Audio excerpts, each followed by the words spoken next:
Deb Coviello, and welcome to another episode of the Drop In CEO podcast, coming to you live, where week after week I have the distinct opportunity to provide you insights and hopefully inspiration to help you navigate challenges and I will say opportunities with confidence. And I will just say, if you've been here before, if this is your first time and you really, really like it, I would love for you to go to the podcast on Apple or wherever your outlet is, subscribe, rate, review, because we love reviews, because then we can continue to bring you a more great value. And just know I do this week after week because I sincerely care about the C-suite leader of today and tomorrow to navigate these challenges with confidence. And I've got some stories to tell you, but the topic this week is amazing because I've had 3 or 4 people come to my life that came to a career crossroads, and I want to be able to help you navigate the uncertainty of those crossroads with confidence.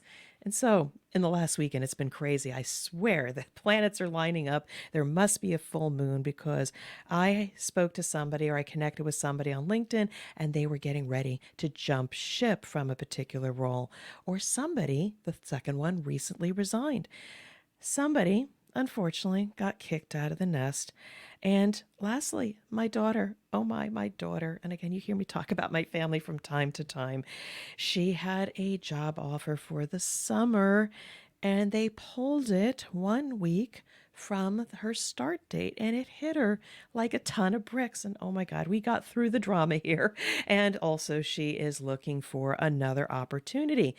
But let's just talk about these examples from getting ready to jump to just resigning to getting kicked out or having an opportunity being pulled from you. The first two, these individuals took a decision to move on, while the other two were not by choice. So there is a little bit of a difference, but one way or the other, you don't feel good about it. But what is common to all of these is the cycle of anger, of mourning with some time, and then eventually moving on to new possibilities. Again, it's the cycle that we have to go through. What I find common to all of these, and this is kind of gets to the root of losing your confidence, is that there's a lot of uncertainty. During these transitions, it is hard to see what is possible. And staying in the anger and in the mourning phase while we're going through these times of uncertainty, staying in anger, then moving to the mourning phase is needed to heal the soul. But it's the resiliency of the human element that helps us to get to the next phase. And so I'll tell you, I'm also uncomfortable with uncertainty. And I'll tell a quick story because, again, I tell these stories about people that come into my life because they're the inspiration for it must be a trend. I need to speak about it. But I will tell you, I have learned a lot over the past several months because I myself have had a coach, because I am trying to be able to perform at a higher level, making sure I do the things that are most valuable. And sometimes I have a tendency to work too hard. And yes, I will admit it, I have had a problem overworking myself to the point of exhaustion sometimes. And when I work with my coach, and again, we'll get back to the uncertainty and losing one's confidence. What we discovered was I was extremely uncomfortable with uncertainty. And I tried to control everything to avoid risk so I could have predictable outcomes. And when things did not happen as planned, I moved quickly to action, leaving little time for a mourning by diving right back in and using that resiliency and pressing on so I could control my situation. But the problem was I was exhausted from it and in an attempt to create confidence in uncertain times. So there's an important story here.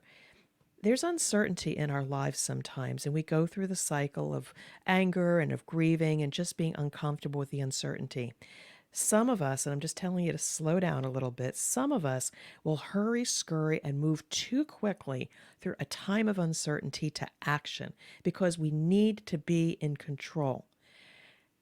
That may be true, but I want to tell you that it could be your demise because you're so focused on the activity and not understanding the feelings of uncertainty being comfortable with uncertainty, and I'm trying to learn that myself, be comfortable with the uncertainty, because out of that, you become more confident. It's a little bit of a conflict, but with uncertainty and being comfortable with uncertainty comes confidence. So I want to help you with this. So anybody out there who happens to be going through some kind of transition, a loss, a getting ready to move on, there is a sense of uncertainty and loss. I propose to you a few things that you can do, and here's some frameworks that I want you to consider to help you navigate through this a little bit better. When you go through a transition, be sure to give yourself a bit of time to be angry and mourn what was. If we don't respect it, it's going to fester in your system, and it's going to continue to be a sore point that's going to prevent you from moving on. When you are through with that, do the things that give you energy, such as rest, a run, yoga, or a craft, or gardening that puts you in a different place and separates you from the situation. And I think that's intuitive, but I just wanted to remind you of that. And then I want you to think back to when you have transitioned before, because I'm sure this is not the first time that you decided to jump, decided to leave, or they pulled the rug out from under you. Think back to when you transitioned before. How quickly did you get a new job? Leverage your advocates to support you. Did you find new people that value you and help you with networking? What's important is to think about how you were successful in the past, but amplify, finding the people that can support you, who find value in what you do, and can help you with the networking opportunity. Now, I also want to suggest to you, again, just take notes here of how you can navigate, is take inventory of your value and all the good that you did, both technically and how you impacted people. Again, there's two parts to you. There's the technical craft that you've been groomed to do and you've been rewarded for in the past. But we are humans, and along the way, we need humans to get things done, and machines. But humans feel the impact of what we do, what we say, how we act, how we interact with them. Take inventory of what we have done well in the past, both technically and how you've impacted people. And I want you to think about stories in both areas and tell colleagues, friends, and future prospects who think will value you. So you need to build a library of stories to say, this is what the problem was. This is what I saw the opportunity. This is what I did. This is how I brought along the people, and this is what the impact is. We need to become storytellers and start sharing this with other people, because when we do this, they're going to start to give you a response and let you know if what you have to say impacted them and does it matter.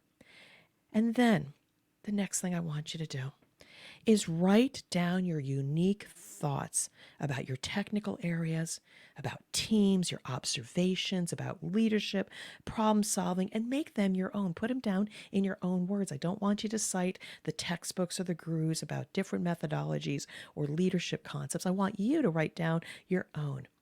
And then have a little fun with it. Create an acronym for them as you kind of package them and maybe share them with others and see if it resonates. Because I tell you, and I know every one of you has a unique thought, perspective, framework, ideas about how to do things differently. And this is what you can do during a time of transition to start realizing, hey, I know things. I have value. I've been able to impact people. I've been able to change the situations because of this, and this that I believe in. Again, it's really important. Now, I'll tell you a quick story about this. When I went out on my own, and I was starting to think about speaking.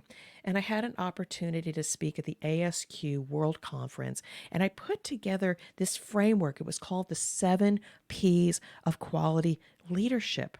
Now, back then, it made sense to the quality organization, but I wanted to take this concept I had about leadership and how to lead differently.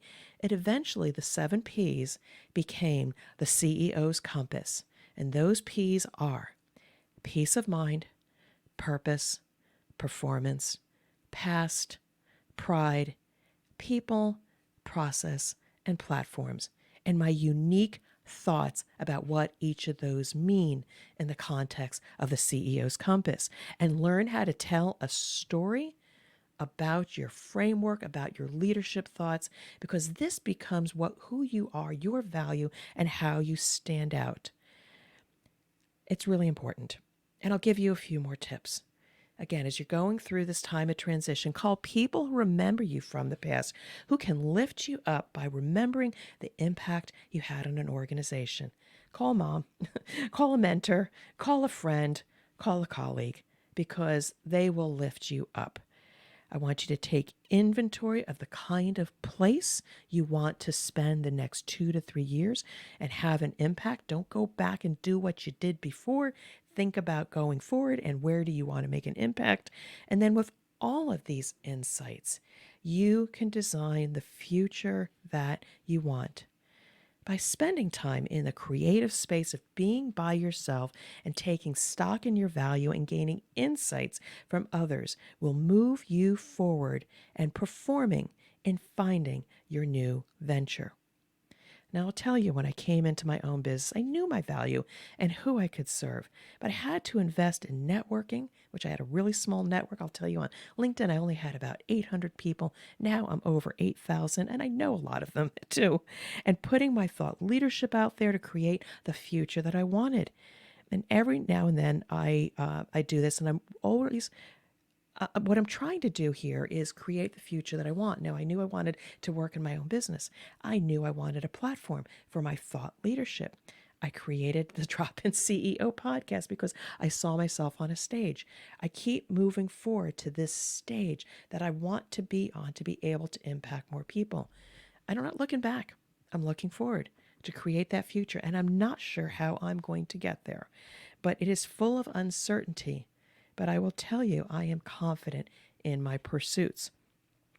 So with all this said, my final words to you are, the future may be uncertain, but be confident in your pursuits. It'll yield you dividends. Again, be comfortable with that uncertainty, but your pursuits, if you believe in them and they are firm in your values and where do you want to have impact, just know it might zigzag, it might go backwards, it might go forwards, but be confident in your pursuits and you will realize what you want to do and be in the places that you want to be that recognize your value. And so that's my tip, my trick, my thoughts for you around how to navigate uncertainty with confidence in times of transition. And now I'm getting away from my script a little bit. If you are somebody out there that is going through this transition, even ones that I've talked about, maybe some slightly different ones, think about this. Think about what I have shared with you. And if it made sense to you, play it back. Play it back. There will be a replay of this. You'll be able to find this also at a future release of the Drop In CEO podcast. You'll find this on my YouTube channel. And I do hope that you can put this all to practice because I'm just want to give you the best value, the best of advice. Some of the advice I've had to take myself, but I want to be able to make sure that you can do this on your own. But having said that, I can be your compass. I can be your number two. I can be your resource. Reach out to me on my website, dropinceo.com. Go to my contact page. Let's set up a free 30-minute conversation. And I know and I will get to know you. I want to know you and your opportunity. And I want to be able to impart some thoughts or values or share with you things that I see about you that maybe you can't see yourself. And if I can provide you more value after that brief encounter, then maybe we can continue the collaboration. I would really love to do that with you. And another way you can get a hold of me, catch me on LinkedIn, Deborah A. Coviello, or the Drop In CEO. It is me answering all those messages. I don't have a bot. I don't have a VA. It is me that you're talking to. This is an invitation to, let's just have a conversation. I've had so many people talk to me and just say, after they talked with me, they never realized their value or their marketability or the value that they bring or just have a different perspective. I promise you, I just have a way when we just connect human to human to be able to help you see the possibilities and be confident with that uncertainty. And so with that, I want to thank you for dropping in on another episode of the Drop In CEO podcast. I'm Deb Coviello, your host, your guide, your number two, your compass. I want to help you succeed. And I just want to wish you well and much success until we meet again. And just take care now. Bye.